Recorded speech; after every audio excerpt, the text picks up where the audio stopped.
Genèse chapitre 6.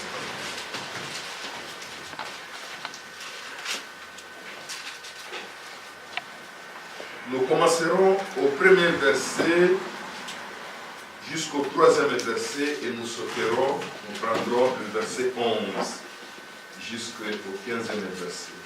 Genèse chapitre 6, premier verset, les trois premiers versets. La Bible dit ceci.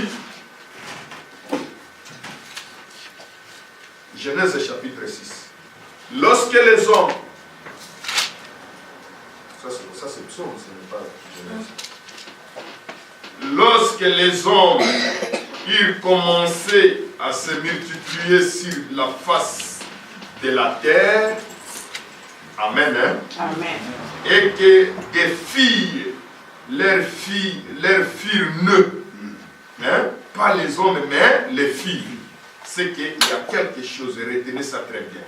Lorsque les hommes eurent commencé à se multiplier sur la terre, et que des filles, leurs filles nœuds, les fils, maintenant écoutez, les fils de Dieu virent que les filles des hommes étaient belles, et ils en prirent pour femmes parmi toutes celles qu'ils choisirent. Amen. Amen. Ici, la Bible n'a pas dit qu'ils le prirent en mariage. C'est différent. Est-ce que vous comprenez? Ils prirent comme femme, mais ce n'est pas un mariage. Ça dit, c'est pour assouvir leur soif, mais ce n'est pas pour se marier. Est-ce que vous comprenez? Ça, c'est la lecture, ça, c'est la Bible. Donc, il dit, alors l'Éternel, non, prenons d'abord ça, le verset 2. Les fils de Dieu virent que les filles des hommes étaient belles, et ils en prirent pour femmes parmi toutes celles qu'il a choisies. Mais ce n'était pas le mariage.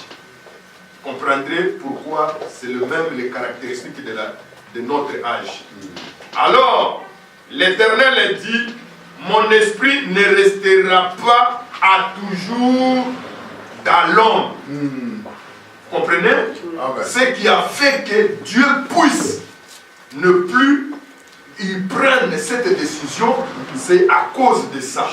Car le fils des hommes ont trouvé que les filles étaient belles, ils le prirent, pas en mariage. Hein? Pas en mariage. Comme on appelle aujourd'hui le mariage à blanc, mais ce n'est pas le vrai mariage. Ce n'est pas le vrai amour. Hein? Ce n'est pas le vrai amour.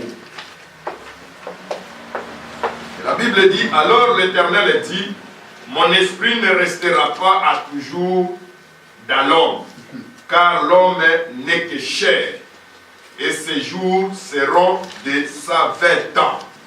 Amen. Hein? Amen. D'abord 120 ans, si tu arrives. Maintenant, prenons le verset 11. La terre était corrompue devant Dieu. La terre était pleine de violence. Dieu regarda la terre, et voici, elle était corrompue. Car toute chair avait corrompu sa voix sur elle, la terre. Alors Dieu dit à Noé, la fin de toute chair est arrêtée par devers moi.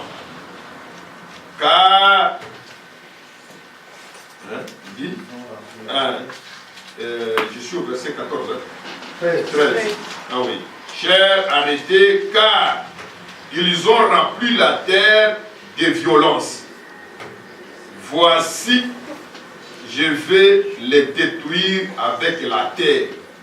Fais-toi une hache de bois de gopher. Tu disposeras cette hache en céline et tu enduras de poids de dedans et de dehors. Amen. Prenez 1 Thessaloniciens, là où nous avons toujours lu, encore passé, chapitre 4. Vous avez suivi comment Dieu, parce que la terre était corrompue, mais il a quand même donné une fois un échappatoire à Noé. Il dit, Noé, fais-toi une arche de bois de Gophin avec des cellules montées. Quand il montera, et je détruirai la terre. 1 Thessaloniciens chapitre 4, versets 13 et 18. Mais ce qui nous intéresse le plus, c'est peut-être le verset 16. Nous ne voulons pas, frères, que vous soyez dans l'ignorance au sujet de ceux qui dorment, afin que vous ne vous affligiez pas comme les autres qui n'ont point d'espérance. Si vous ne voyez pas, il y a les textes dans les tableaux.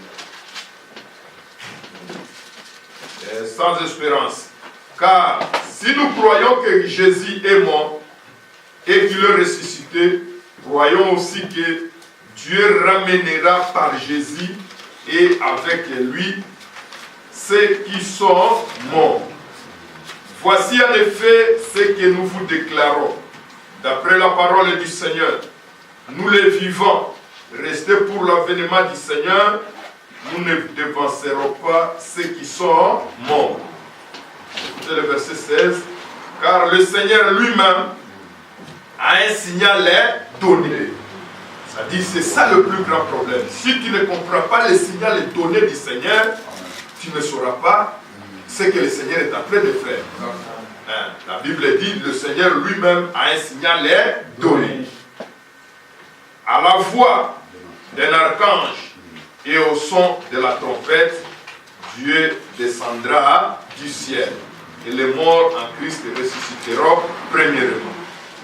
Écoutez, ensuite, nous les vivants, qui seront restés, c'est-à-dire ceux qui ne mourront pas encore, ceux qui verront ces jours-là, il y aura des gens qui seront encore vivants aussi.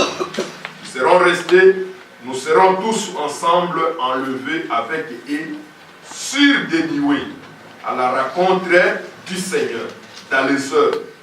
Ainsi, nous serons toujours avec le Seigneur. Consolez-vous donc les uns les autres par ces paroles. Prions le Seigneur. Jésus-Christ est notre Seigneur. Si toi tu n'étais pas venu, Père, nous serons aussi sans espérance. Amen. Nous serons aussi comme les autres qui n'espèrent à rien. Amen. Les gens qui peuvent dire, mangeons, boire, car demain nous mourrons. Mais nous avons l'espérance, Père, parce que tu es venu. Tu n'étais pas un homme, mais tu as été confondu à un homme. Amen. La preuve en est que si tu étais un homme, si c'était moi, si c'était mon frère, si c'était ma soeur, le fils qui est pendu au bois, on ne serait même pas descendu du bois. Et si on se mettrait dans la tombe, personne ne pouvait se ressusciter. Seigneur, la preuve en est que ceux qui sont morts depuis longtemps, personne n'est ressuscité. Amen. Mais toi, quand tu es venu, tu es pendu, tu as été pendu au bois. Tu as été mis à la tombe, au tombeau. Mais tu as prouvé que tu n'étais pas un homme. Bien que tu avais la chair d'un homme, mais en toi, c'était l'Éternel Dieu. C'était l'Élohim qui a prouvé que la mort ne pouvait pas te retenir. C'est pourquoi tu as dit, si vous croyez en moi, si vous devenez mes disciples, ce jour-là, vous serez ressuscités. Seigneur, aide-nous encore une fois ce matin. Comme il a prié chacun de nous, oh Dieu, nous ne venons pas à cet endroit pour blaguer. Nous ne venons pas à cet endroit parce que l'endroit est meilleur. Nous ne venons pas à cet endroit pour faire un commerce, ni moins pour faire la politique. Mais nous venons pour que chacun de nous, à la lumière de la parole, puisse regarder sa vie et considérer ce qui lui est nécessaire pour hériter le royaume des cieux. Bénis nos âmes, Père. Bénis aussi ceux qui n'ont pas eu l'occasion d'être là, Seigneur. Bénis ceux qui sont à l'hôpital. Oh Dieu, sur tous nos âmes, nous voulons que nous puissions, Seigneur, ne pas retourner tel que nous sommes entrés. Il y a quelque chose qui doit passer dans notre vie, Père. Alors que la parole de Dieu, c'est ce qui transforme, c'est ce qui change. Reçois la gloire au nom de Jésus-Christ. Amen. Que Dieu vous bénisse richement. Mettez-vous assis. Donc, nous parlons aujourd'hui de ce que je vous ai promis sur l'écrit des commandements. Nous avons dit que depuis que nous avons commencé à montrer notre position sur la parole de Dieu, sur la foi, c'est une école. C'est vrai que les gens nous réclament les prédications, il faut qu'on les mette à l'internet, mais parfois les images qui ont été prises, c'était un peu coupé parce que celui qui prenait les images, parfois il oubliait et puis ce n'était pas de bonne qualité. Mais nous voulons parler de ces trois choses qui est dans la Bible, dans 1 Thessaloniciens chapitre 16. La Bible dit ceci: il y a beaucoup de gens, mes amis, qui peuvent lire la Bible, mais des fois, ils ne comprennent pas ce que la Bible dit. Parfois, on peut lire la Bible comme n'importe quel livre, mais des fois, ils ne mettent pas l'accent sur ce qui est important. Mais toi et moi, nous mettons plus l'accent. Pourquoi? Parce que nous avons un prophète que Dieu nous a envoyé. Amen. 1 Thessaloniciens chapitre 4, verset 16, il est dit ceci. Il dit, cet ordre-là, écoutez, il dit, car le Seigneur lui-même a un signal donné. C'est le Seigneur lui-même. Ce n'est pas un pasteur, ce n'est pas un docteur, ce n'est pas un apôtre, mais le Seigneur lui-même a un signal donné. Est-ce que vous comprenez? Donc, ces trois points-là, les gens, quand vous dites, oui, le Seigneur viendra, les morts ressusciteront, et il y aura ceci, il y aura les gens qui iront au ciel. Mais comment les gens ressusciteront et iront au ciel? C'est ça le plus grand problème. Parce que la Bible dit ici que le Seigneur lui-même a un signal donné. Et ce signal est donné. Est-ce que vous le comprenez? C'est ça le plus grand problème. Donc, ressusciter, c'est une réalité que les morts vont ressusciter. Être enlevé, c'est une réalité que les gens seront enlevés. Mais avant qu'on arrive à ça, la Bible dit que le Seigneur lui-même a un signal donné. Dans d'autres Bibles, je crois dans d'autres versions, il dit, donc le signal donné là, c'est l'écrit des commandements. Dans d'autres Bibles, je crois que c'est King ou bien l'autre Bible, mais lui second, il dit signal est donné. C'est-à-dire l'enlèvement ou la seconde venue de Christ doit avoir trois choses. Ces trois choses-là, donc c'est ce que nous verrons. Le premier, c'est l'écrit des commandements. Écrit des commandements.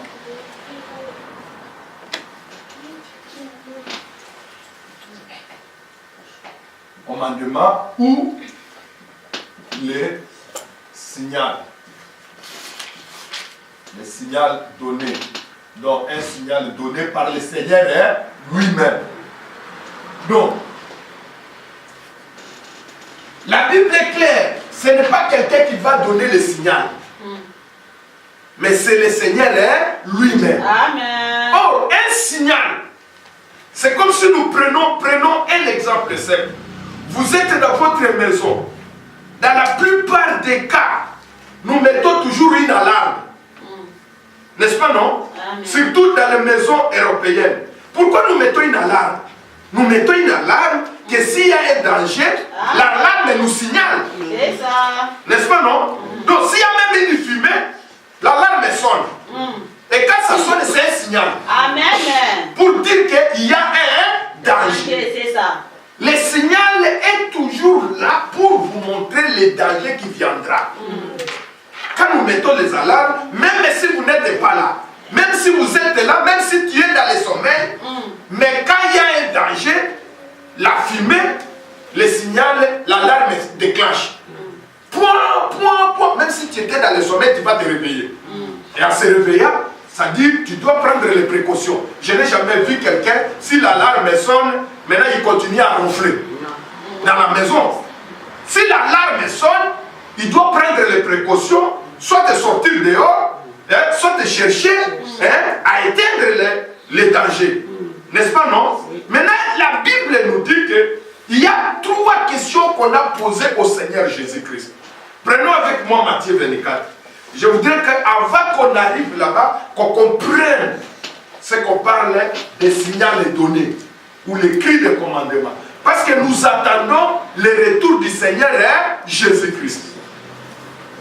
Matthieu chapitre 24. Matthieu chapitre 24.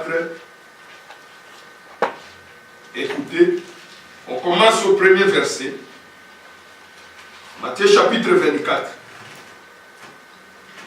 Comme Jésus s'en allait, au sortir du temple, ses disciples s'approchèrent pour lui en faire remarquer les constructions. Donc ils sortaient déjà de l'église. N'est-ce pas, non? Maintenant, ils sont venus pour lui faire remarquer les constructions. Donc peut-être lui faire voir que non, en tout cas cette construction, vraiment tu vois, Salomon l'a construite, il y a 400 ans, tu vois des pierres, des marbres, tu vois la beauté du temple. Mais écoutez, la Bible dit, mais il leur dit, quel que soit ce qu'ils lui ont montré, il leur dit, vous, voyez-vous, tout cela, je vous l'ai dit en vérité, il ne restera pas ici pierre sur pierre qui ne soit renversé. Oh, les disciples, ce que toi tu vois là, donc la beauté du tabernacle que Salomon a construit pendant 40 ans, maintenant nous te faisons montrer la beauté du tabernacle. Maintenant toi tu nous dis, tout ce que vous voyez là, il n'y aura pas une pierre qui restera sur une autre. Tout ça sera renversé. C'est là ce qu'ils ne comprenaient pas. Donc, maintenant il va, il quitte, il s'assied sur la montagne des Oliviers. Et les disciples vinrent en particulier. Parce que cela leur a tellement un peu touché. Pourquoi ça ne restera pas pierre sur une pierre? Pourquoi tu dis ça? Maintenant les disciples, quand il était à l'écart, ils se sont dit non, non, non. Allons d'abord lui poser la question comprenant. Parce que nous, on n'avait pas compris quand on était dans les groupes. Allons d'abord lui poser la question. Maintenant, quand il s'assit sur le montagne des Oliviers, les disciples vinrent en particulier lui faire cette question. Dis-nous, quand cela arrivera-t-il? Parce qu'il parlait de la destruction du temple. Dis-nous, parce que tu ne nous as pas seulement, tu as dit aucune pierre ne restera sur l'autre. Mais quand cela arrivera-t-il? Parce que vraiment, cette magnifique construction, comment tu dis que ça sera renversé? Mais dis-nous la date, ou l'heure, ou les jours. Dis-nous, quand cela arrivera-t-il? Et écoutez, ils lui ont posé 3 questions. Retenez ces questions bien. Il dit, quand cela arrivera-t-il? Alors que le Seigneur avait parlé du temple avant. Qu'une pierre ne restera pas sur une autre pierre. Maintenant, ils viennent pour lui poser, maintenant, quand cela arrivera-t-il? Écoutez la deuxième question. Et quel sera le signe de ton avènement? Parce que quand il dit et, c'est déjà des propositions. Quand cela arrivera-t-il? C'est-à-dire aucune pierre qui restera sur une autre. Deuxième question. Quel sera le signe de ton avènement? Or, quand il était avec eux là-bas, il ne parlait pas de sa venue. Mais il parlait de la destruction du temple. Maintenant, ils ont ajouté une deuxième question. Quel sera le signe de ton avènement? Ils ne se sont pas limités là-bas. Qu'est-ce qu'ils ont dit encore? Et de la fin du monde. 3 questions. N'est-ce pas, non? Donc les disciples sont venus dire non, non, non. Seigneur, dis-nous, toi tu nous as parlé du temple que nous vous avons montré. Mais tu as dit qu'aucune pierre ne restera sur une autre. Mais dis-nous quand? Deuxième question. Maintenant, nous posons un peu la question de savoir quel sera le signe de ton avènement. Et troisième question, pas seulement ça. Nous voulons aussi savoir, dis-nous la fin du monde, ça sera quand? Amen, hein? Amen. Donc les disciples étaient préoccupés de ça. Ils étaient vraiment préoccupés. Même si aujourd'hui, nous ne nous préoccupons pas de la parole de Dieu, mais les autres étaient préoccupés. Ils étaient préoccupés. Ces trois questions ont été posées au Seigneur Jésus-Christ. Écoutez ce qu'il y répond. Il y répond quelque part, Jésus leur répondit, verset 4. Prenez garde que personne ne vous séduise. Hein? Car plusieurs viendront sous mon nom, disant c'est moi qui suis le Christ. Et ils séduiront beaucoup de gens. Donc beaucoup de gens seront séduits. C'est-à-dire, ce que nous connaissons aujourd'hui, ce que nous voyons aujourd'hui, ce n'est pas un hasard. Le Seigneur avait déjà prédit que beaucoup de gens seront séduits. La séduction, c'est une prophétie, mais qui s'accomplit, mais que les gens ne comprennent pas. C'est-à-dire, même la Bible que les gens prétendent connaître, mais ils ne comprennent pas ce que la Bible a déjà prédit. Que beaucoup de gens seront séduits. Ce n'est pas toi, ce n'est pas moi, mais la Bible a déjà prédit que beaucoup de gens seront séduits. Écoutez, vous lirez ça vous-même dans la maison. Il dit alors, il continue. Beaucoup de gens seront séduits. Vous entendrez parler de guerre. Je suis au verset 6. Et de bruit de guerre. Gardez-vous d'être troublés. Car il faut que ces choses arrivent. Mais ce ne sera pas encore la fin. Est-ce que vous comprenez? Abadi qu'on répondre à la question tant qu'on a souka. Parce qu'il y a eu trois questions. Je ne sais pas si vous me suivez. Je voudrais que nous puissions comprendre Makamboyo sur la seconde venue.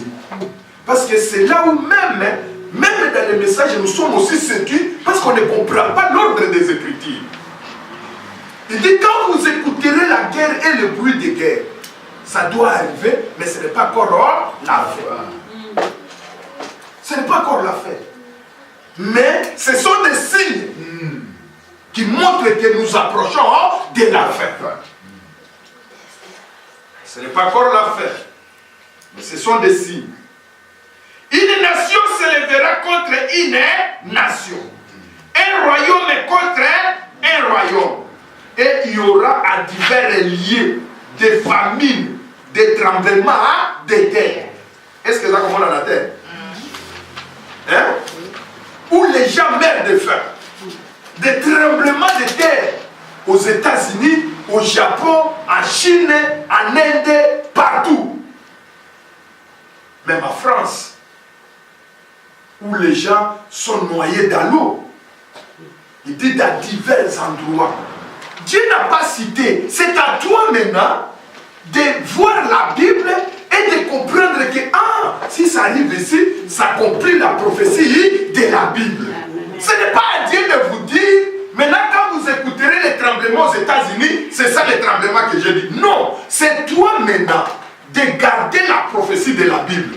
Quand vous voyez cela arriver, dites ce que la Bible a dit, ça s'est accompli à tel endroit. C'est là où les gens, les séducteurs viennent. Oh non, mais si c'est ça, montre-moi ça dans la Bible. Mais non, toi suivez la prophétie. Amen. Est-ce que vous comprenez? À divers endroits, il y aura des guerres, il y aura des bruits de guerre, il y aura des famines dans divers endroits. Des famines. C'est-à-dire, même si l'Europe, il n'y a pas de famine, mais vous irez en Afrique, il y aura des famines. Vous irez en Éthiopie, au Congo, il y aura des famines. Mais dans d'autres endroits, il y aura des tremblements de terre. Même si le Congo, il y a des famines, mais aux États-Unis, il y aura des tremblements de terre. Oui. Au Japon, il y aura des tremblements de terre. Est-ce que vous comprenez? C'est-à-dire que Dieu est équilibré. Il dit ce n'est pas comme toi, comme moi. Même si l'Afrique, il y a la faim, mais aux États-Unis, les gens meurent aussi des tremblements de terre. Amen. Des tsunamis et des vents, des pluies, des maisons qui s'écroulent, des appartements qui s'écroulent. Tout ça, ça fait partie de la prophétie qui s'accomplit.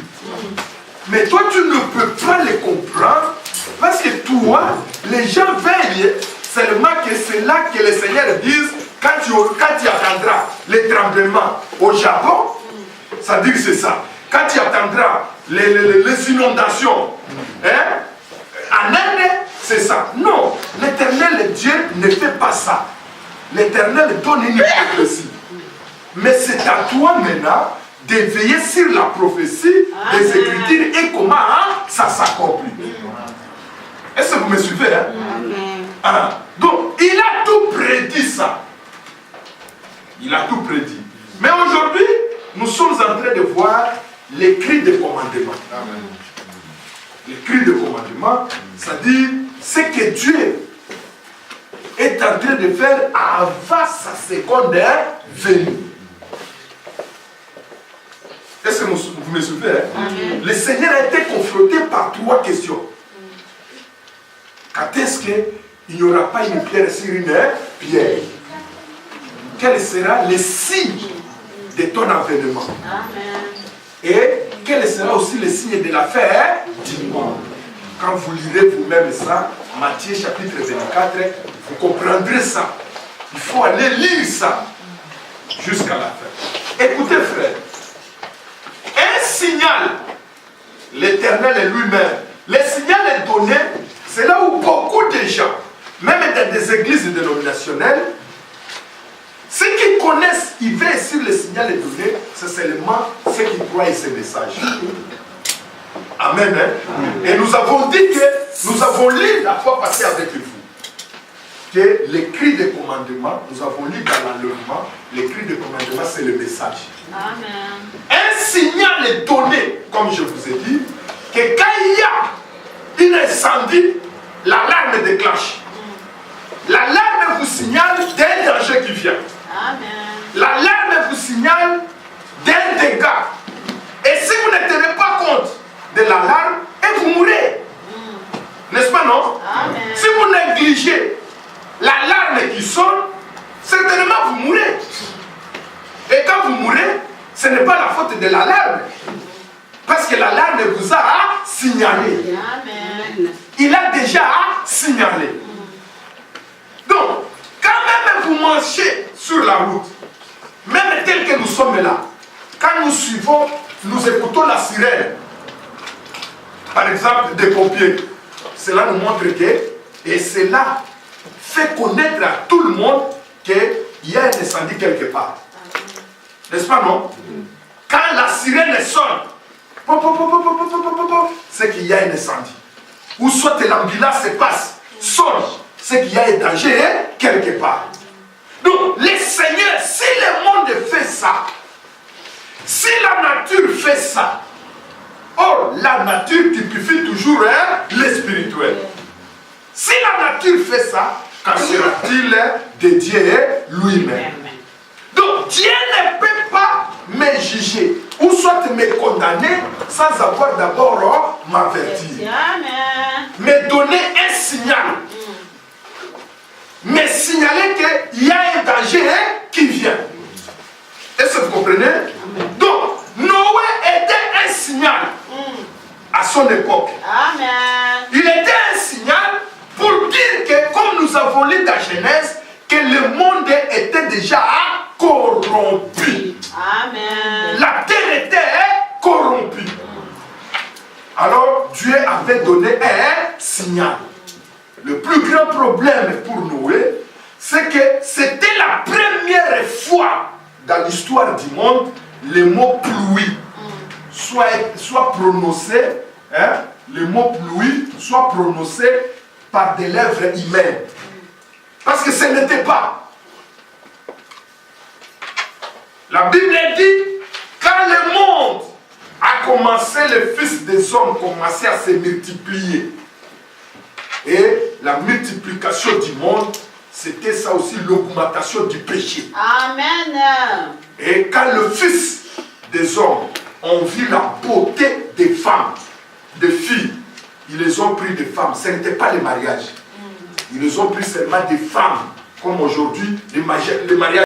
Prenons, Frère Branham parle de ça.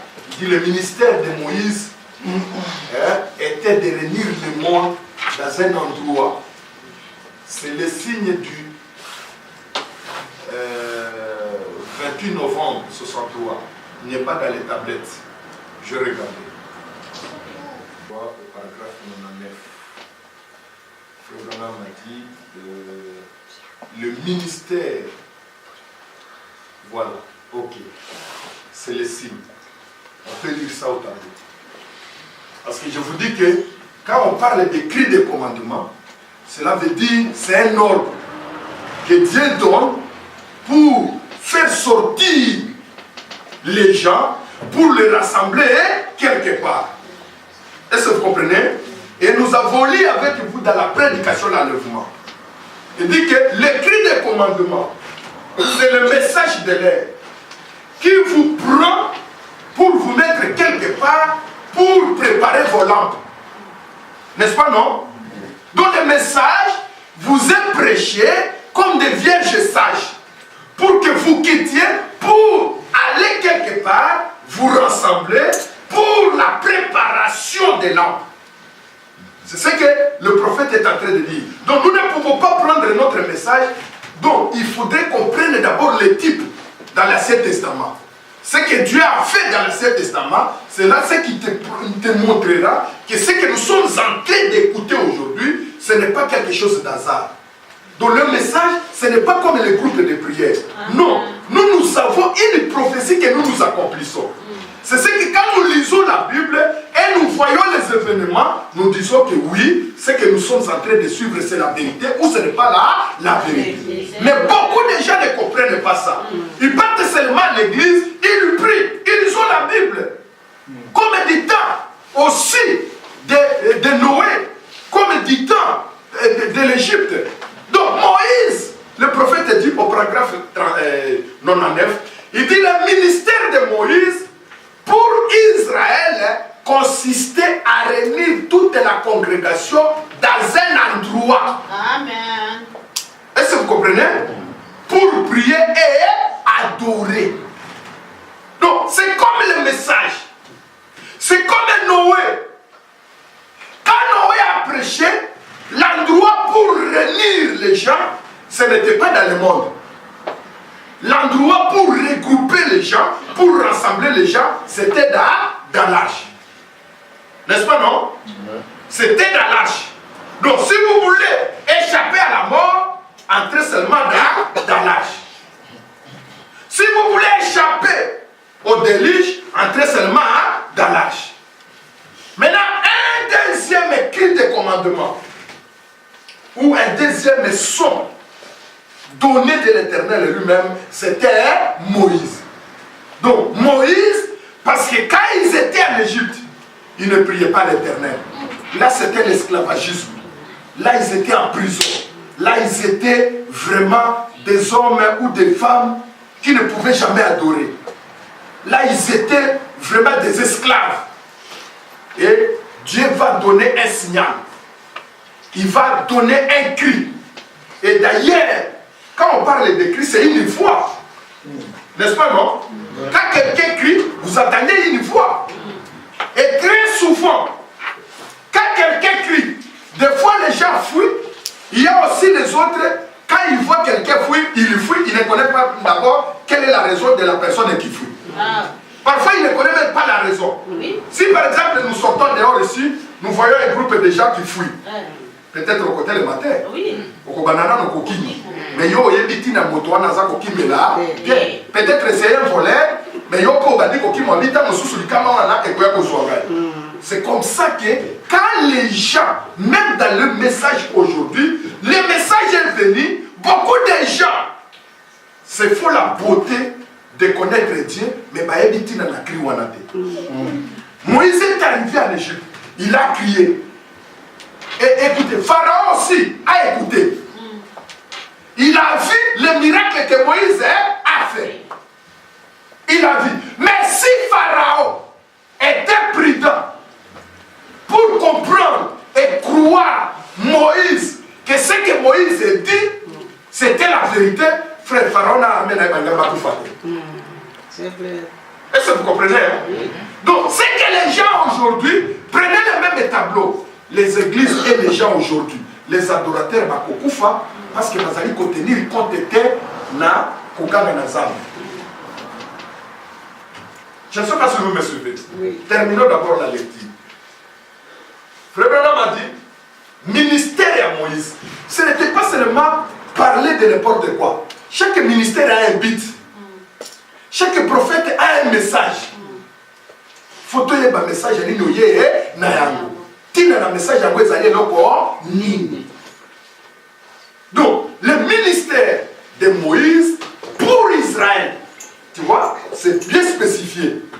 Pour Israël, consistait à réunir toute la congrégation dans un endroit.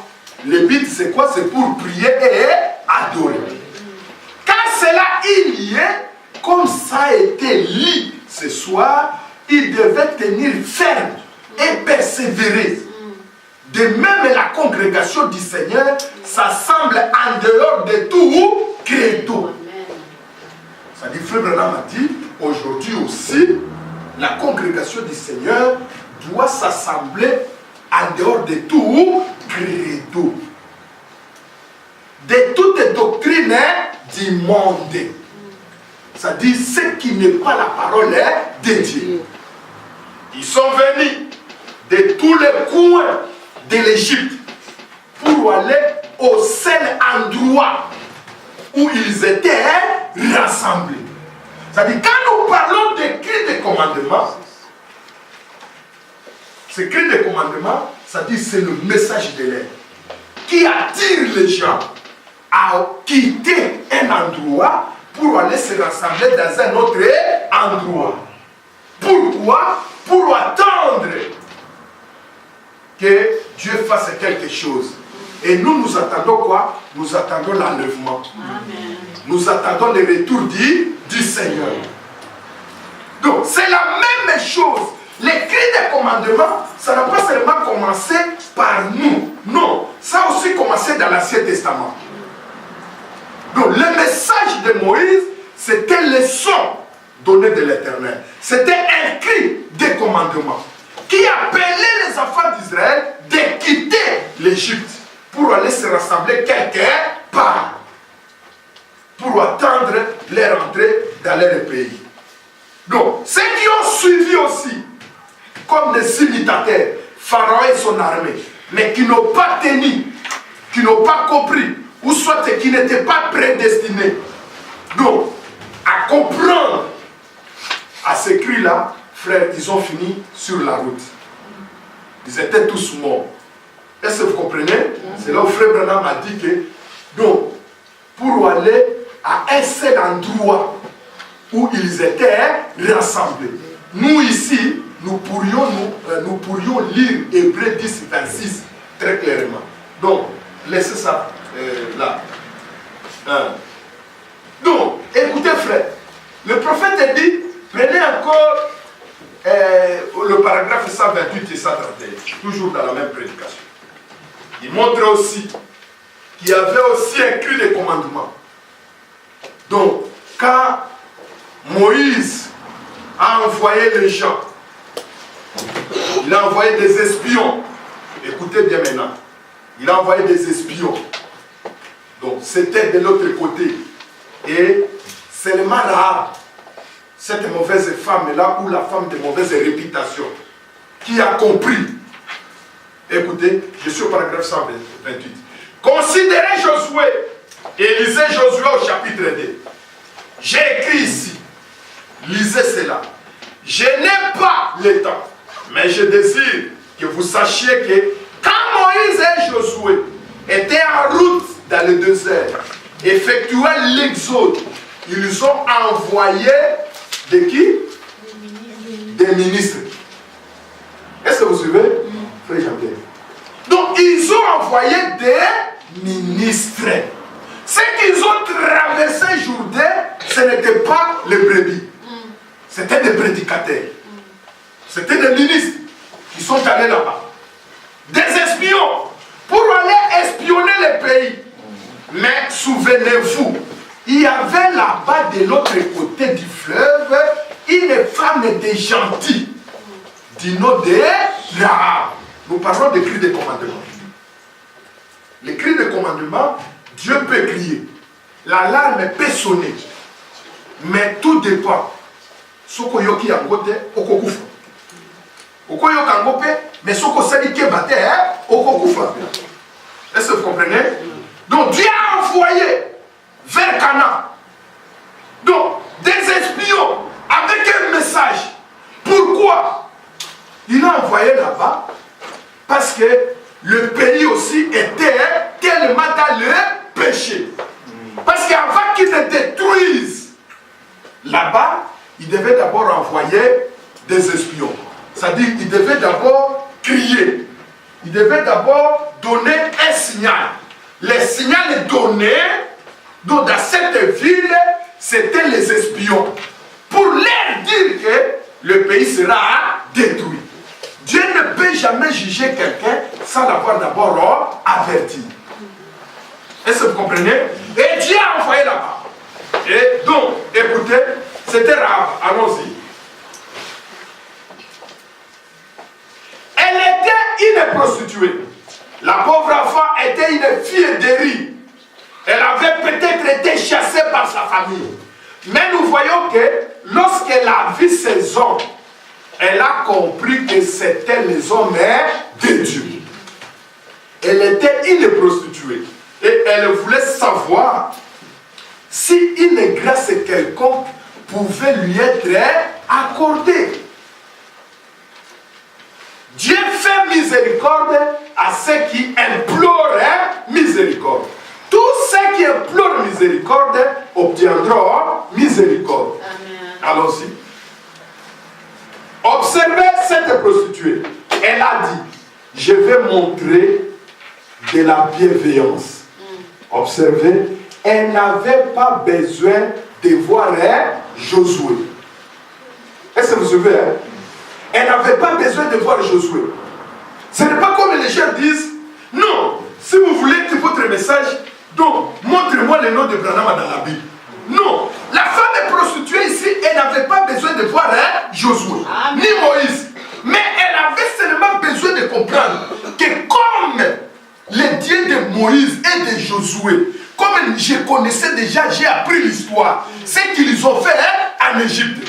Comme le même message est arrivé ici, je crois que cette ville ici n'existera plus jamais. La prostituée n'avait pas besoin de voir Josué. Comme moi, comme toi. On n'a pas besoin de voir Frère Branham dans la chair. Amen. Mais nous savons que le message de Frère Branham, c'est l'écrit des commandements. Qu'il doit nous faire sortir parce que le monde doit arriver à la fin.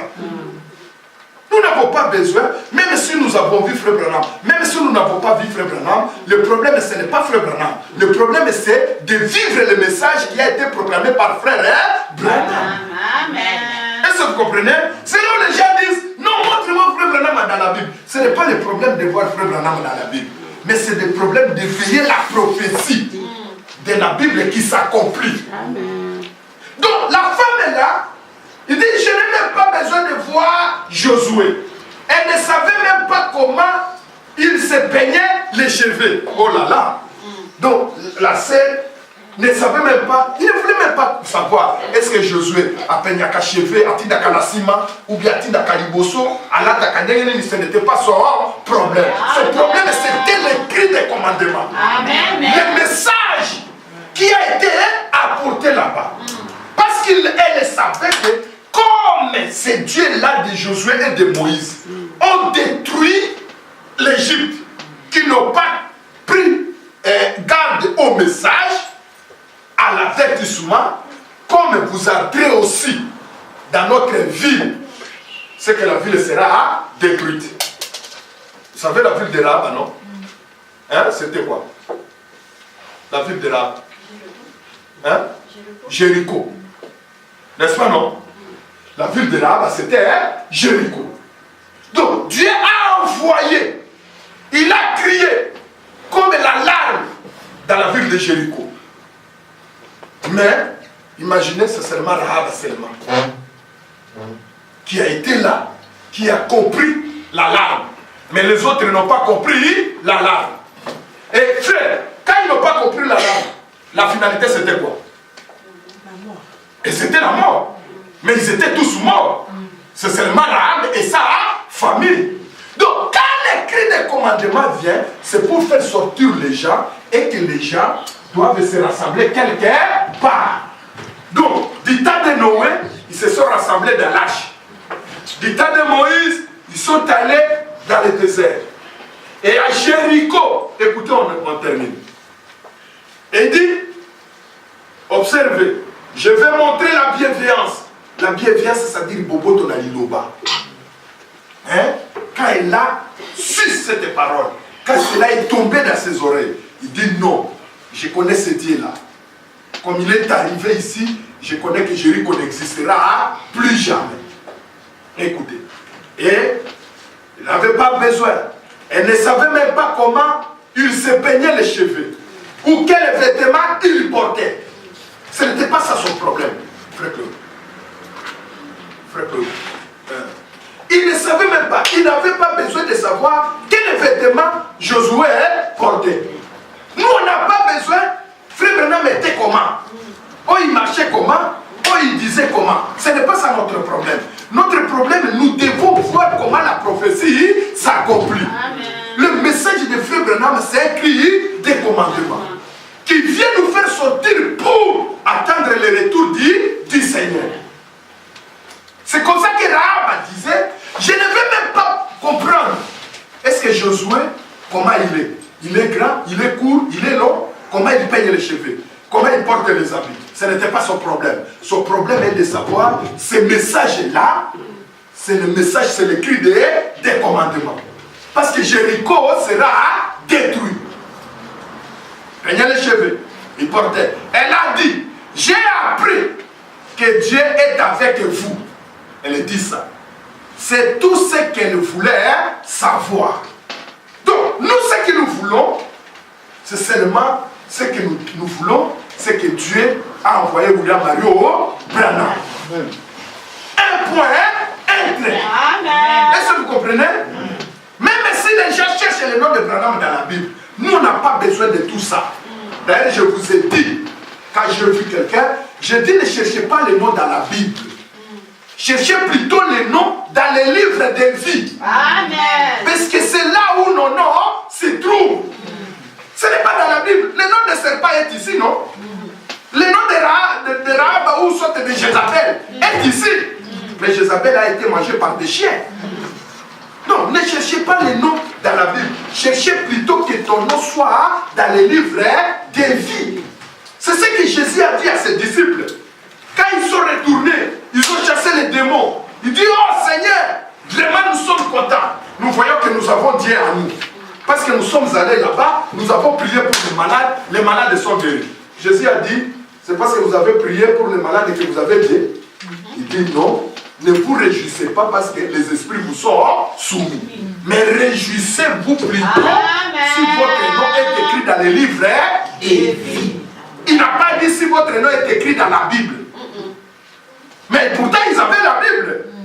Il avait le rouleau devant lui.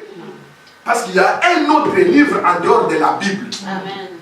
Est-ce que vous comprenez? Mais là, dans ce livre-là, si ton nom est écrit là-bas, personne ne l'effacera.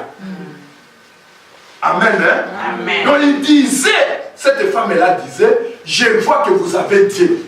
Et je vous déclare aujourd'hui, frère, il ne s'agit pas de la façon dont vous peignez les cheveux, ou de ce que vous faites, ou du genre de vêtements que vous portez, du type de doctorat que vous possédez. J'ai appris que Dieu est avec vous. Amen. Rahab a dit, je ne veux même pas savoir comment vous avez, comment vous parlez. Même si vous parlez un mauvais français, même si vous parlez un mauvais anglais, ce n'est pas ça mon problème. Mais je sais que Dieu est avec vous. Donc ce message, frère, c'est Dieu qui est l'auteur de ces messages. Ce n'est pas William Mario Branham. Branham, c'est seulement un vase. Amen. Le verre qui a transporté l'eau. N'est-ce pas, non? Amen. Donc il dit ceci. Des vêtements. J'ai appris que Dieu est parmi vous. Voilà l'essentiel. Nous voulons savoir parmi ceux-ci où Dieu se trouve. Est-ce que vous comprenez?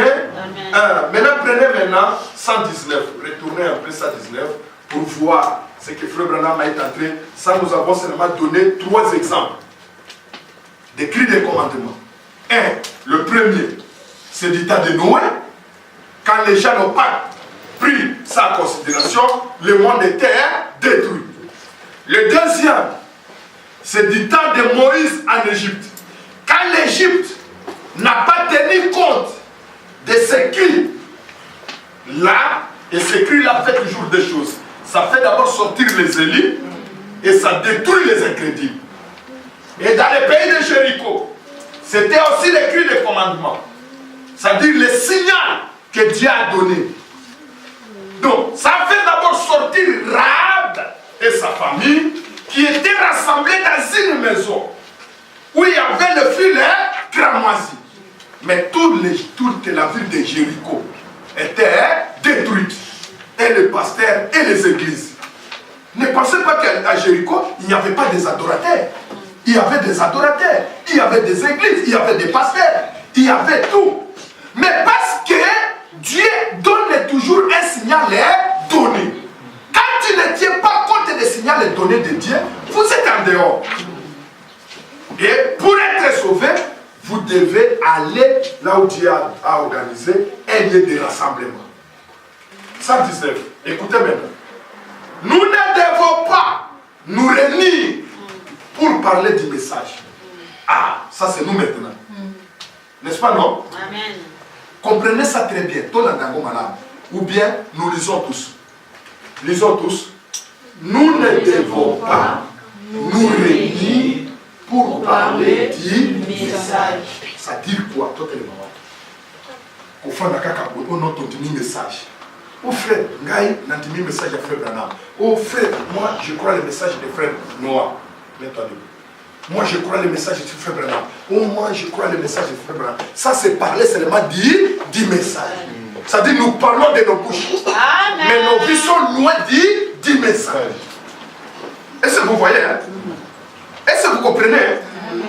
Nous ne pouvons pas nous réunir. Serge, regardez ici, ne regardez pas les enfants. Nous ne pouvons pas nous réunir ici pour parler du message. Écoutez, mais alors nous allons nous réunir pour faire quoi? Continuons.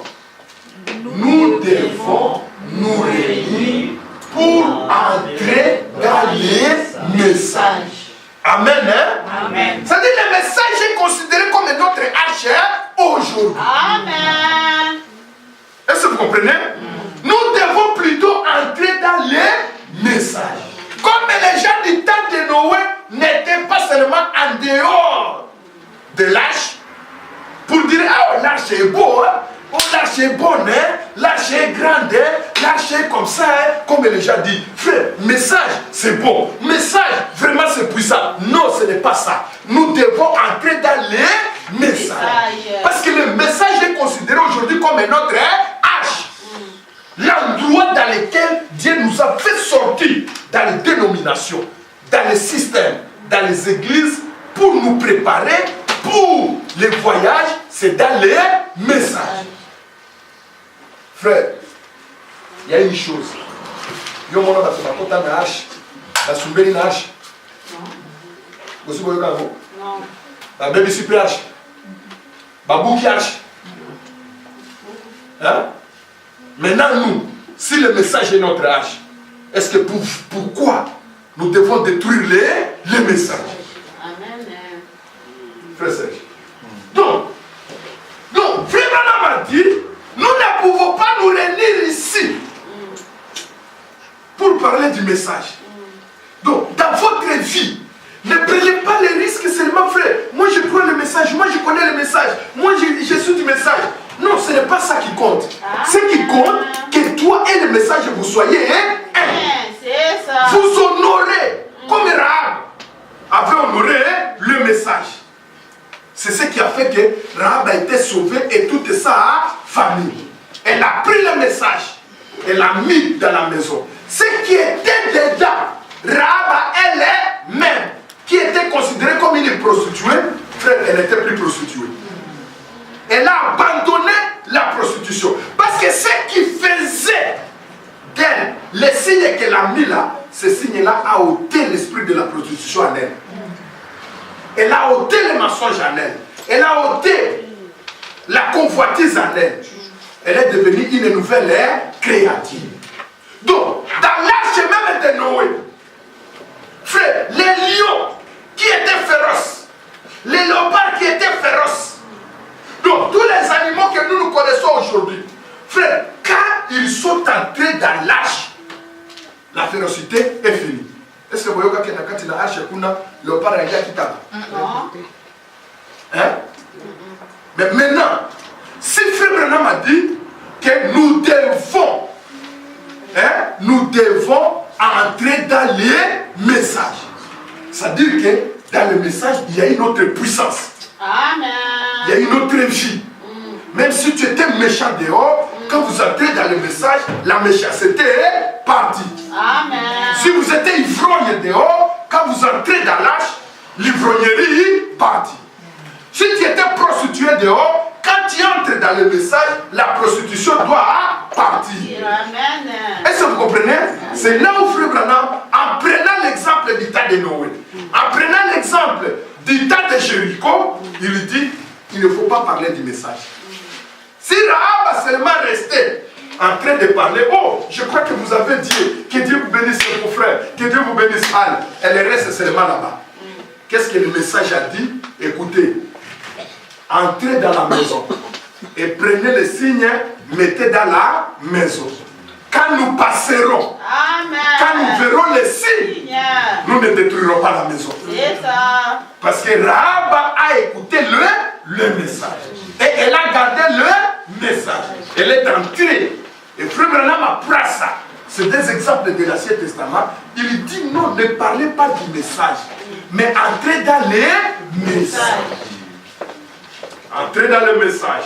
Et le message, c'est Christ.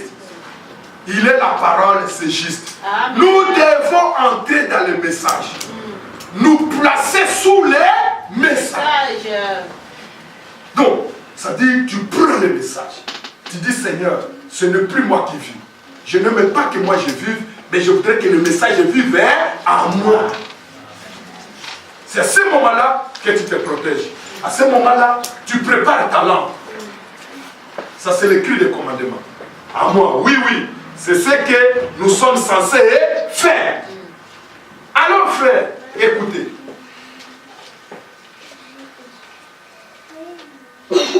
Donc, c'est que nous parlons des cris de commandement. Ces cris de commandement, c'est le message de rassemblement. C'est le message qui vient, qui frappe à ton oreille et tu écoutes, tu quittes. Tu ne quittes pas pour dire je quitte, j'abandonne papa, j'abandonne maman, j'abandonne la famille. Non, tu quittes les habitudes, tu quittes la tradition. Tu es quelque part. C'est-à-dire, le monde n'a plus le pouvoir sur toi. Le monde n'a plus la puissance sur toi. Donc tu es devenu un autre type, à part, un drôle d'oiseau.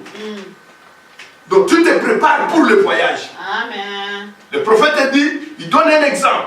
Il dit que quand vous allez même à la gare, vous allez à la gare, vous attendez votre train.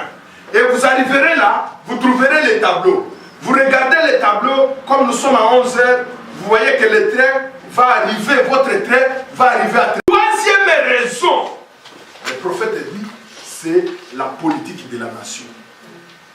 Politique. Cette politique qui a quitté même la nation est entrée même dans l'église. Je vais vous parler seulement de ces trois éléments qui fait que Dieu envoie les cris de commandement. La première raison, c'était que les gens commençaient à se multiplier. Et quand ils se commençaient à se multiplier, les filles des hommes sont devenues belles. Et en devenant belles, que les fils des hommes les ont pris comme femmes, par mariage. C'est-à-dire, c'est le même caractéristique aujourd'hui. Au moment où on a après quelques mois, Bapanzani. Mabal les alités, mais Mabal est comme Kaka libre. Batobaza Kobala n'a pas papier, surtout la photo. Mais ça, c'est Bolingo, terre. Ce n'est pas l'amour. 3 raisons. Donc, la surpopulation. J'ai essayé un peu de voir comment la population à notre époque. Il dit la population mondiale atteint. Yoka, population mondiale. Ça, c'est la première raison. Et Dieu envoie toujours un signal donné et pour détruire le monde. La population mondiale a atteint janvier 2018, au 18 autres aussi ça, à 7 milliards. 7 milliards 63. 7 milliards, hein? 7 milliards de population mondiale, janvier 2018. Et il dit, on compte 244 000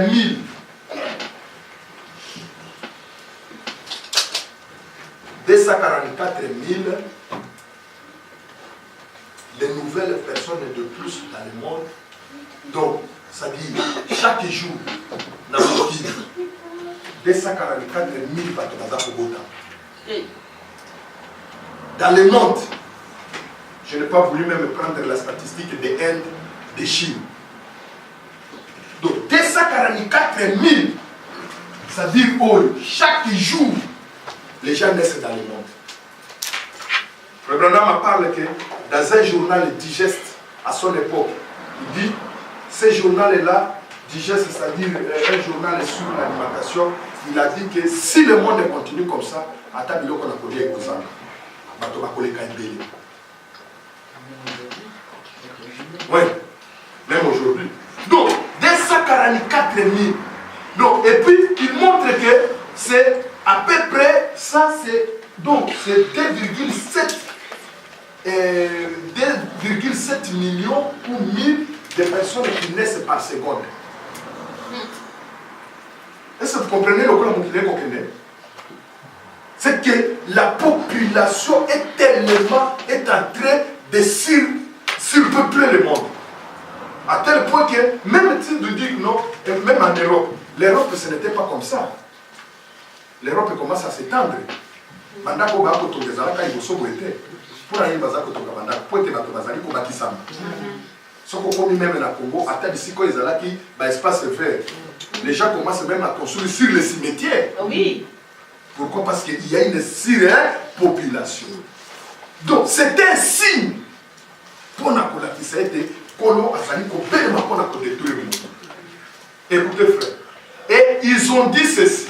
À 2050, ils projettent les statistiques. Il dit qu'à 2050, ce qu'on a la population est comme à 9 milliards 800 millions. 9 milliards 800 millions. En 2050. Donc, à raison de 150 millions, il y a naissance par jour.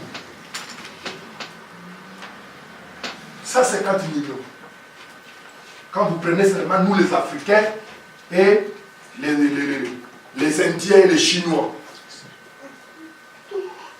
Hein?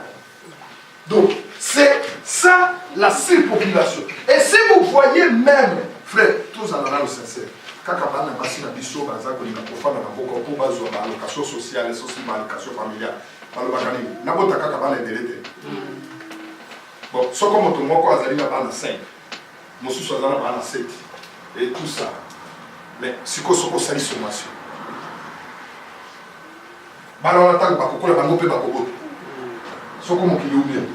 Donc, la surpopulation, comme nous avons dit, c'est un signe dans lequel, comme je l'ai dit, quand les gens commencent à s'accroître, le péché aussi croisse. Nous n'entraînons pas beaucoup là-bas. Prenons le deuxième point, la beauté des femmes. La Bible dit que quand le Fils de l'homme a vu que le Fils de l'homme était belle, la beauté. Frère, le prophète dit, la beauté vient toujours de Satan. Pourquoi? Parce que c'est Satan qui veut séduire. Prenons la prédication des mariages et divorce. Au paragraphe 87. Mariage et divorce prêché le 21. Je crois aussi que cette prédication est venue aussi parmi les brochures. Si vous voulez, le mariage et le divorce, oui, il y en a ici. On nous a envoyé des brochures de prédication. Prêché le 21 février 65. Au paragraphe 87, suivez avec moi très bien. Il faut qu'on tienne compte de l'avertissement. Le prophète dit ceci. Il dit la femme, parce qu'on a commencé par elle, je vous laisserai ma parole. La femme est la seule espèce de femelle qui a été faite plus belle que les mâles. Amen. Amen. Hein? Amen. Donc c'est seulement la femme parmi les créations, que ce soit les animaux, les oiseaux, c'est seulement la femme qui est l'espèce la plus belle. Écoutez, il n'y a autant d'espèces, de toutes celles qui existent. Chez toutes les autres créatures de Dieu, on a des beaux mâles, comme chez les animaux, les oiseaux et tout. C'est toujours le mâle qui est beau. Allons-y. C'est toujours l'animal qui est beau. 88. Regardez les grands cerfs. Des beaux grands bois. Une espèce imposante. Et la modeste petite biche.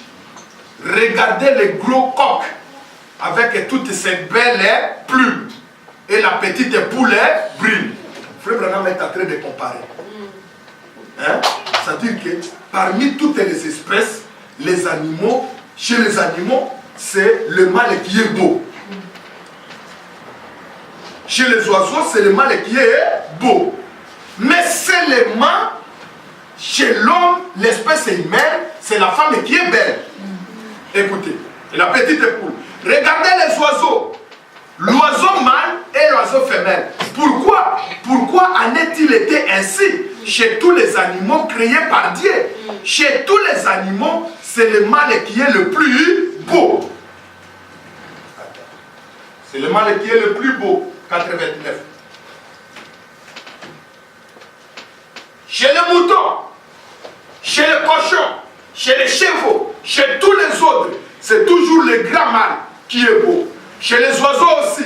Mais dans la race humaine, c'est la femme qui est belle, pas l'homme. S'il est, il y a quelque chose qui cloche. Amen. Amen. Hein? Amen. Mon bali Azalakito, frère, c'est pratiquement impossible. Si vous voyez un homme plus beau, c'est qu'il y a quelque chose qui cloche. Prenez avec moi Ésaïe 53. Ésaïe 53, pour montrer que l'homme n'a jamais été beau. Donc ce que Frère Branham parle, c'est la Bible. Ésaïe chapitre 53, au verset 1. La Bible dit ceci. Qui a crié à ce qui nous était annoncé? Ésaïe chapitre 53. Qui a crié à ce qui nous était annoncé? Il s'est élevé devant lui comme une faible plante, comme un rejeton qui sort d'une terre desséchée. N'est-ce pas, non? Suivez ici, toi, Jacques. Ricardo. Il s'est élevé devant lui comme une faible plante, comme un rejeton qui sort d'une terre desséchée. Il n'avait ni quoi? Ni beauté, ni éclat pour attirer nos regards. Donc, c'est-à-dire, il, on les a cités, hein? Quand on parle de il, c'est un homme. Oui. N'est-ce pas, non? Il n'avait ni beauté, ni éclat pour attirer nos regards. Et son aspect n'avait rien pour nous plaire. Allons-y, nous plaire. Mépriser et abandonner des hommes. Ah, maintenant on dit, homme des douleurs et habitué à la souffrance. Semblable à celui dont on détourne les visages. C'est comme ça que les gens, c'est comme ça que les gens, quand ils regardaient Jésus, alors lui, ça c'est le roi des Juifs. Bataillé, le roi, un roi comme ça, qui n'est pas beau. C'est pour vous dire que l'homme n'a jamais été beau. Le visage de l'homme, c'est un visage laid. L'homme n'a jamais été beau. Donc ici, on parle du Seigneur Jésus. Ce n'était pas comme on le dessine, les dessins que nous voyons, que Jésus était comme ça. Non, Frère Branham m'a dit que Jésus n'était pas beau. Même la Bible. Donc il n'avait ni beauté, ni éclat. Il n'avait ni beauté, ni éclat. Ni beauté. C'est pour vous dire que l'homme n'a jamais été beau. Parmi les espèces humaines, c'est la femme qui est belle. Mais pas l'homme. Est-ce que vous comprenez? Pourquoi? Le prophète dit pourquoi? Parce que la femme a été faite pour séduire et être séduite. Ça, c'est les deux raisons. Amen. Et le prophète dit pourquoi? Qui façonne la beauté de la femme? C'est le diable. Entre Adam et le diable, qui a touché la femme avant? C'est Satan, non? N'est-ce pas, non? C'est parce que quand elle a quitté maintenant chez Satan, qu'elle est allée voir Adam. Il dit, mon mari, ce que j'ai mangé là, c'était beau. Mais d'abord, elle a commencé par Satan. Et le prophète dit que c'est Satan qui a façonné la femme. Regarde même aujourd'hui. Joua magasin nayo, tia bamibal. Mais pas tout le monde a beaucoup de dessins où ils ont beaucoup dans les lots, dans le carrefour, dans le bisika yosu. Ils ont des dessins banal. C'est ça la base. Parce que ce côté, même ma foute est copacola, même ma savon. Beaucoup de longues mobilité. Pourquoi? Parce que ça fait partie des caractéristiques du jour. La beauté de la femme. Vous trouverez même dans le bureau aujourd'hui, il y a plus de femmes que des hommes. Dans toutes les activités que nous avons aujourd'hui sur la terre, les femmes prédominent. Tout. Vous trouverez que les femmes. Partout, vous trouverez que les femmes. Pourquoi? Parce que la beauté de la femme. Écoutez. Il dit, s'il y a quelque chose, si l'homme est beau, c'est que quelque chose cloche. Et il y a un mélange de semences quelque part.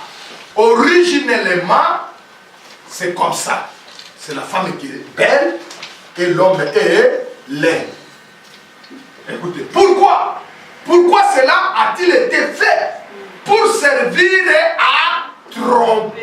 Amen. Est-ce que vous me suivez? C'est pour servir à tromper. Frère, même quand tu fais comment, ton visage ne sera pas beau comme le visage de la femme. Jamais. Même si tu fais quoi,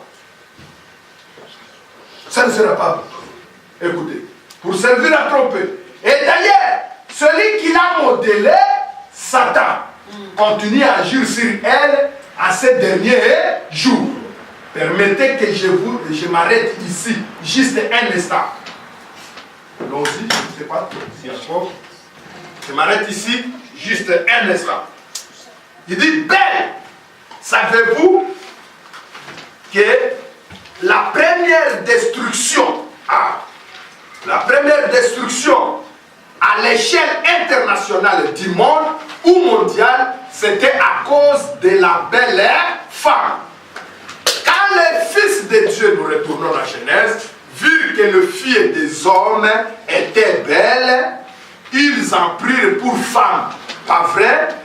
Avez-vous remarqué l'accroissement de la beauté des femmes à ces derniers?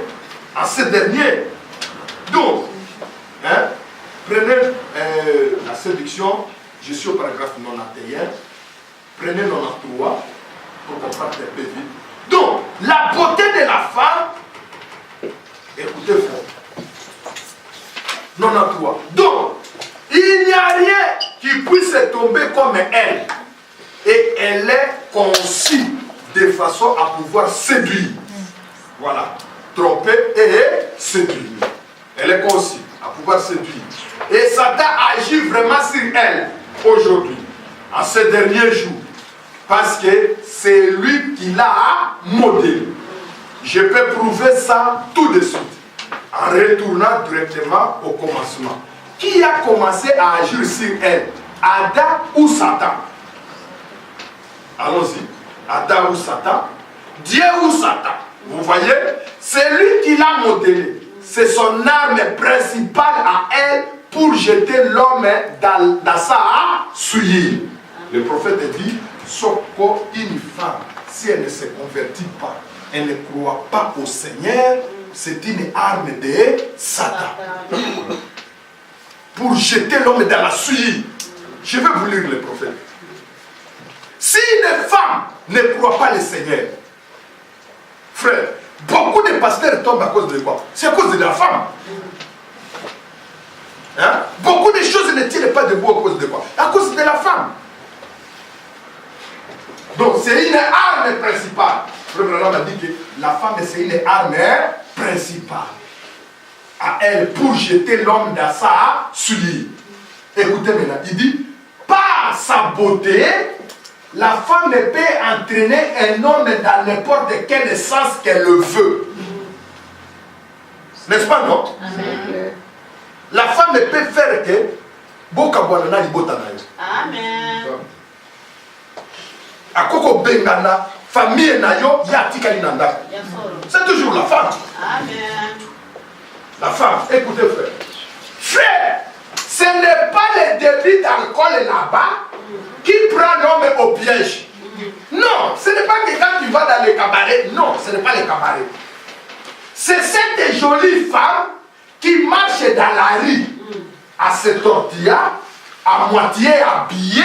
Toi, tu ne peux pas, quand tu marches dans la rue, tu regardes derrière, c'est quand tu vois une femme, non? Tu ne peux pas regarder. C'est ça. C'est bien là ce que séduit. Elle est meurtrière avec cela absolument. Amen. Vous allez peut-être me demander si c'est Satan qui l'a modélé, mais c'est la vérité. C'est Satan qui l'a modélé. C'est encore lui qui le fait. Amen. C'est qu'aujourd'hui, la beauté que nous avons, c'est pourquoi nous disons, même vous nos femmes, même vous nos sœurs et frères, il faut faire attention, pas les frères, mais les sœurs. Il faut faire attention.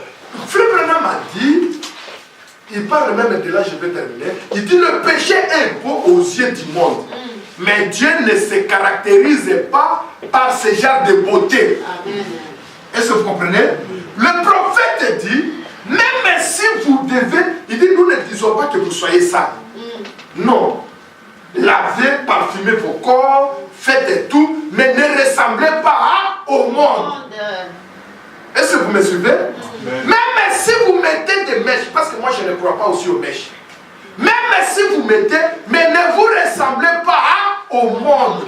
Parce que quand vous ressemblez au monde, vous devenez une arme de Satan. C'est ça. Vous devenez une arme de Satan. Donc vous avez des astuces pour dire que non, ce qu'on a été mèche dans mon tout est basou qui n'est pas.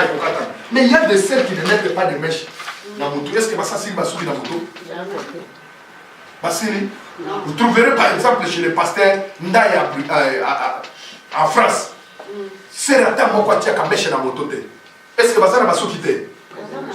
Mais vous avez exagéré parfois. Amen. Donc vous avez mis des mèches, mais vous faites, ce n'est pas différent des femmes du monde. Amen. Mais nous sommes en train de crier qu'il faut qu'on y ait que la beauté, c'est l'arme de Satan. Vous ne mettez même pas des petites ou soit des cours, mais vous avez côté à mon la mafia. Donc il n'y a pas de différence. Quand on voit des filles du monde, on voit les filles qui croient le message, ça n'a pas de différence. attention que tu ne sois pas les corbeaux. Amen. C'est Qui ça. a traversé, qui est entré dans l'arche. Amen. Écoutez, le péché est beau, mais Dieu ne se caractérise pas par ce genre de beauté. Savez-vous cela? Dieu se caractérise par le caractère, un bon caractère. Amen. Amen, hein? Amen. Écoutez, prenez le choix d'une épouse. Le choix d'une épouse, prêchez le 29 avril. Frère, nous sommes en train de crier, nous sommes en train de sortir, nous sommes dans un autre exode. Et cet exode-là, nous devons être de véritables chrétiens et de véritables chrétiens. Parce que vous devez quitter quelque part pour vous rassembler quelque part. Écoutez, le choix d'une épouse. Écoutez frère, les gens qui ne sont pas encore mariés, prêchez le 29 avril 65. Donc vous devez faire un bon choix. Le Branham maintenant commence au paragraphe 58. Les gens de femmes qu'un homme choisira, de plus, ça reflètera son ambition et son caractère. Amen. Donc quand tu choisis une mauvaise femme, cela prouvera ce que toi tu es. Amen. Je vous ai déjà dit, je vis quelqu'un. Moi, si on appelle ça le côté, ça dit le outil à partir de mobile. Soit c'est la femme qui vous influence, Oui. tu deviens comme ça.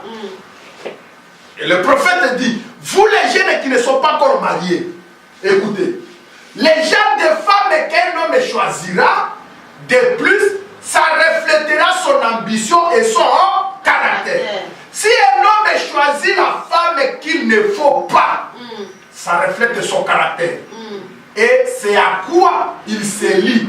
Montre ce qu'il y a véritablement en lui.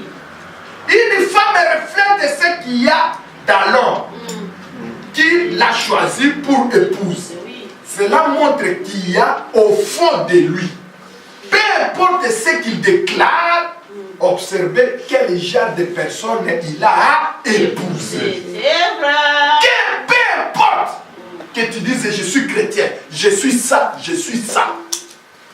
ça n'a rien à voir. Cela veut dire si une sœur ne se convertit pas au Seigneur, si une femme ne se convertit pas en Christ, elle est une arme de Satan.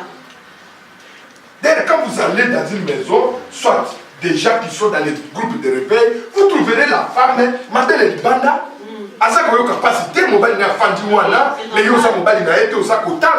mais elle fait quand même, je ne sais pas, une profession dans l'église. Écoutez, je vais dans le bureau d'un homme. Je suis allé dans le bureau d'un homme qui se dit chrétien.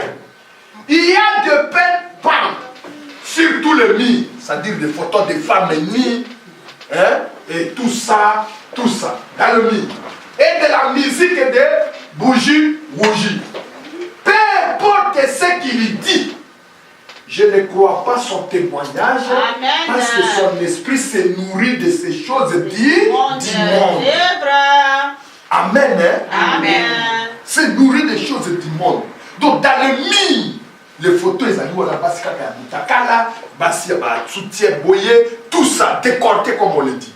Et vous ne savez pas que la femme, c'est une arme de Satan. La beauté de la femme, c'est ce qui a fait que Dieu puisse détruire Sodome et Gomorrhe. Écoutez, témoignage.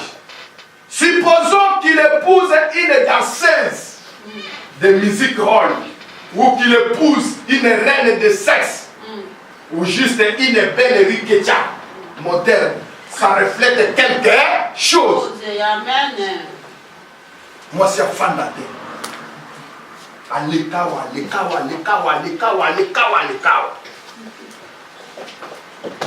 Ah, les femmes, c'est pourquoi nous disons pour nos enfants. Ce n'est pas quelqu'un, on ne peut pas épouser la beauté extérieure. Amen. On épouse les caractères. Il faut continuer. Je ne sais pas si c'est fini ou pas.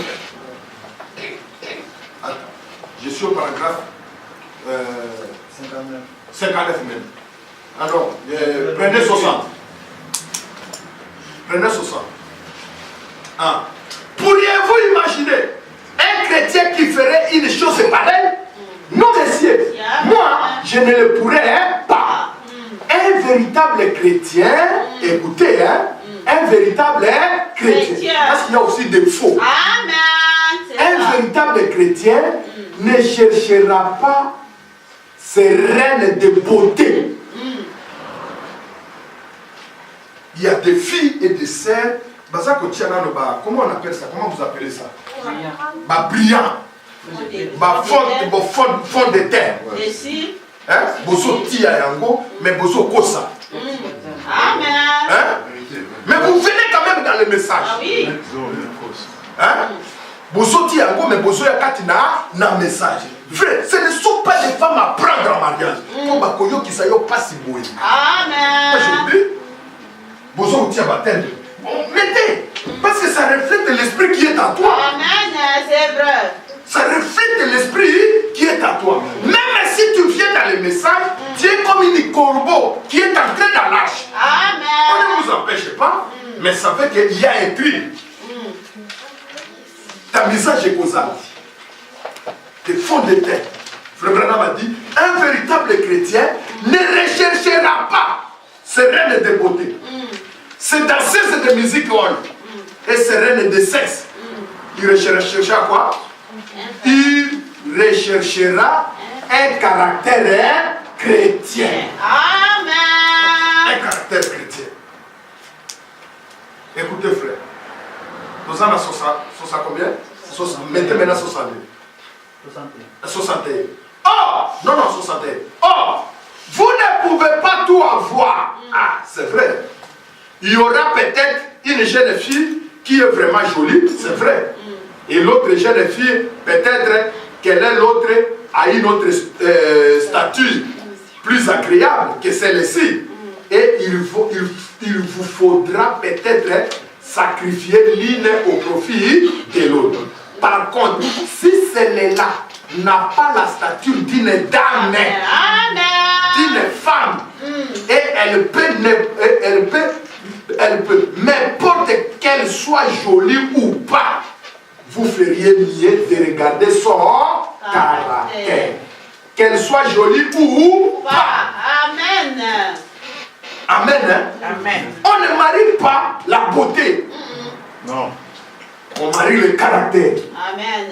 Bon, car il convient pour un chrétien qui choisit une épouse de choisir une femme qui soit authentiquement née de nouveau. Amen. Quelle que soit son apparence. Amen. Quelle que soit son apparence. Ce qu'elle est en elle-même, c'est ce qui lui fait donner sa mesure. Là encore, ça reflète le caractère divin que lui il a. Ça reflète ce qu'il a en tête et ce que sera l'avenir. Car sa famille sera élevée par cette femme-là pour mener à bien le projet qu'il caresse pour l'avenir de son foyer. Est-ce que vous comprenez? Amen. Amen. Prenons maintenant les signes. Les signes que nous avions à voir. Le 28 novembre, les gens dans la tablette. Prenez le paragraphe 147. Écoutez maintenant ce que Frère Branham est en train de dire. Les conséquences de la femme. Parce que c'est la femme qui a conduit le monde dans tout ce que nous connaissons. C'est la femme qui est l'auteur de la mort. C'est pourquoi la Bible le dit, ne permet pas que la femme soit pasteur ou prédicateur. Amen. Est-ce que vous comprenez? C'est pratiquement impossible. Ce sont des gens qui n'ont pas écouté les cris de commandement. Amen. Qui font les choses l'une des raisons. C'est la beauté de la femme. Amen. Il dit, quand ils firent descendre le fil, ça c'est le signe, hein? Nous retournons encore chez Rahab. C'était cela le signe. Là, dans ce monde des gentils, les sang n'étaient pas encore appliqués pour eux, mais ils ont donné le symbole du rouge. Amen. Ici, quand donc ils virent le signe. Allons-y, prenons 154 directement. 154. Écoutez mon frère.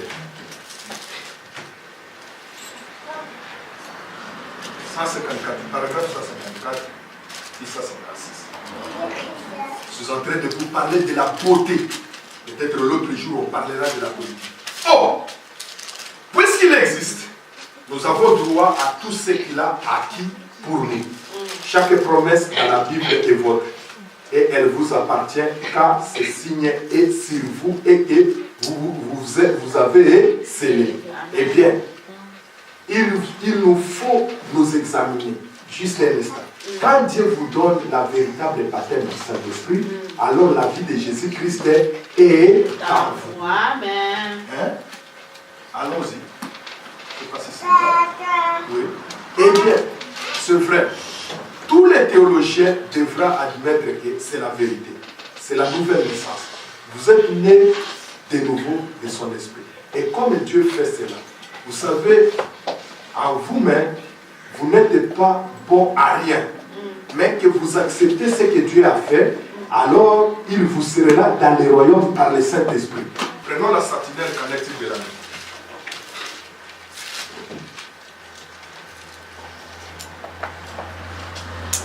Au paragraphe 88. Mais je vais vous lire cette citation-là, excusez-moi, mais je vais encore vérifier ça, parce que j'ai lu cette prédication. Il n'y avait pas moyen que je puisse transférer, mais je vous promets que cette citation, on va la lire par la grâce de Dieu le dimanche prochain. Un homme m'a dit, si un homme, parce que nous parlons de la beauté de la femme, il dit, il n'y a rien qui peut vous envoyer en affaire, ce n'est pas les bistrots, ce n'est pas les bars. Mais il dit, si un homme est dominé par une femme, ce n'est pas la femme qui est tombée, mais c'est l'homme qui est tombé comme dans Sodome et Gomorrhe. Amen. Ce n'est pas l'homme qui doit te tirer partout.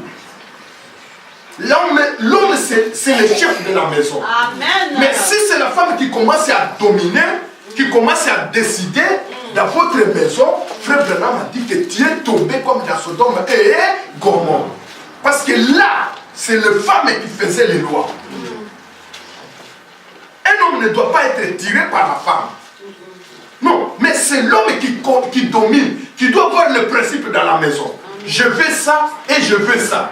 Mais si la femme commence à dominer la maison, tu as perdu sa place. Amen. Est-ce que vous comprenez? C'est comme ça que, frère, nous sommes ici. Quand nous écoutons les cris des commandements, c'est que nous devons écouter. Que ce soit l'homme, que ce soit la femme. Le message est venu pour placer chacun à sa place. L'homme à sa place, la femme à sa place. Mais dans le monde, ce n'est pas comme ça. Dans les églises, ce n'est pas comme ça. Écoutez, frère, nous lisons peut-être la dernière. Le feu rouge, non, la sentinelle cognitive de la nuit, prêchée le 30 novembre 58. Prenez le paragraphe sentinelle. Prenez le paragraphe 98.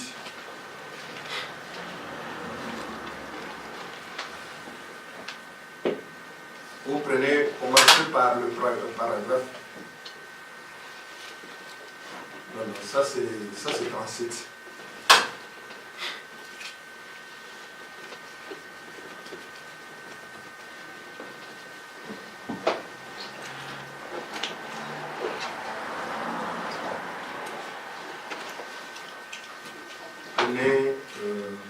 Prenez au-dessus 80, prenez les 80, 79, 79, 80, comme ça nous disons, nous terminons ça aujourd'hui.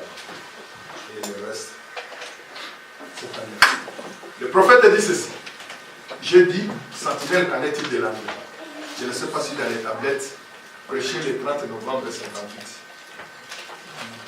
Hein? Il n'y en a pas. On n'a pas encore traduit. Si on traduit, on les mettra.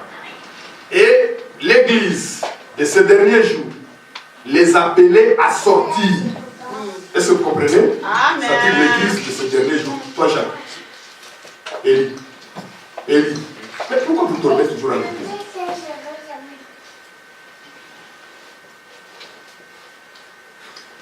Et l'église de ces derniers jours, c'est-à-dire les appelait à sortir. C'est ça l'église. L'église, ce n'est pas les bâtiments. L'église, c'est toi là, c'est nous, qui sont appelés à sortir.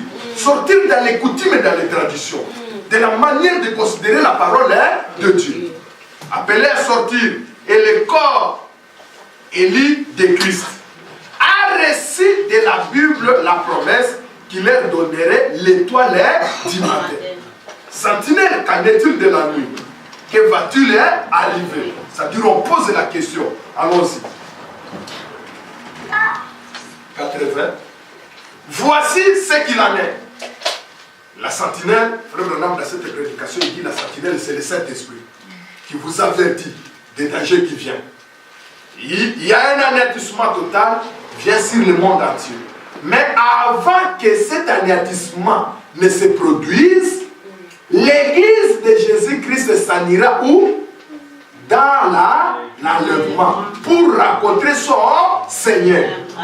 C'est-à-dire, Dieu ne détruira pas l'église avec toi. Dieu détruira l'église après que tu es déjà parti. Il ne doit pas détruire les incrédules avec les élus. Non. Maintenant, au paragraphe 98, frère Branham a là un appel. Dieu, ça c'est, je crois que c'est une prière, accorde aujourd'hui que de partout, les hommes accourent pour entrer dans le royaume. Car le message a toujours été urgent. Amen. Dépêchez-vous. Sortez. L'ange à Sodome avait dit, je ne ferai rien avant que tu n'arrives là. Est-ce que vous comprenez? Seigneur, accorde-le, car bien que le message soit plein de grâce et de puissance et d'amour, il est cependant urgent. Amen. Donc, ça dit, Dieu ne détruira pas le monde sans qu'il ait d'abord crié au secours. Nous avons vu qu'il y a 3 éléments importants. Il y a d'abord la multiplication ou la surpopulation du monde. La deuxième raison, c'est la beauté de la femme. Frère, partout où nous irons, partout vous voyez, même la femme soit une vieille, comme de notre sœur comme ça. Pourquoi elle cherche quoi? Elle cherche d'être belle. Elle cherche la beauté. Avec tous les produits qu'on voit. Oh non, c'est pour enlever les rides. C'est pour enlever les boutons. C'est pour enlever ça. Parce que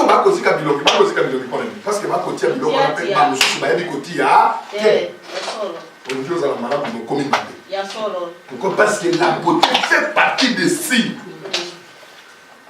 Mais cela ne signifie pas, frère Branham m'a dit que cela ne signifie pas que aux Alakito côté. Nos sœurs sont belles. D'abord, la femme est naturellement née. La femme est née belle. Naturellement. Et dans la plupart des cas, parce que parce que sorti à Yango pose à la Kito. Ça dit, suppose à la Kito qu'on a sorti à Yango. Donc, en d'autres termes, besoin de battre que Bazak au Salabino Babylone pour montrer que Osa comme on a qui osali kitoko te pour ça comme on a qui osa kitoko quand sorti qu'elle est naturelle parce que naturellement la femme est belle. Ça c'est le deuxième élément. Le troisième élément c'est la politique. Hein? Le royaume, un autre royaume combattra un autre royaume. Une autre nation se lèvera contre une autre nation. L'état de la politique. Même à l'Union européenne et ça la dégaine et que l'on a sous Frère Branham a dit que le monde a chipoté dans les laboratoires de Dieu. Toutes les armes de destruction massive. Oh, c'est toujours l'élément que Dieu a créé, non? Qui se détruisent. Les lots, Russie et États-Unis, Corée du Nord et Corée du Sud. Ne parlons même pas des petits États comme le Rwanda et le Congo. Le Burundi et le Ghana, partout, frère, qui les arrive sous terre. C'est comme ça que quand Dieu voit ça, il vous envoie, il crie. Il dit, Bima, parce que je voudrais détruire le monde. Bima, que nous sortions dans les systèmes, que nous sortions dans les choses du monde.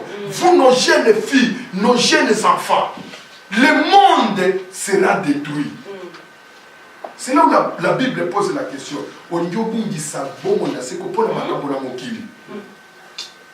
Laissez le monde. ne ressemblez jamais aux filles du monde. Parce que c'est une séduction. Bon, qui ça souki nayo, mais au yébi pété, donc il les a comme ça la beauté. Mais quand toi tu marches, tu vois, et la païenne, et celui qui amène, je ne sais pas moi, le quoi.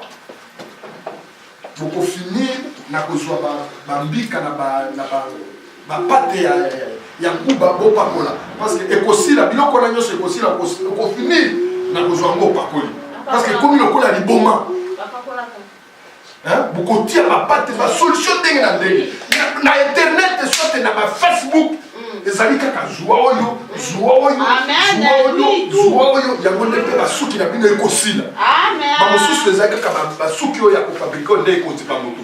Mais parce que ba komi déjà na ma bande ebele. Amen. Soko ba longoli ba mèche. Ça c'est quoi ça? Ça c'est le monde.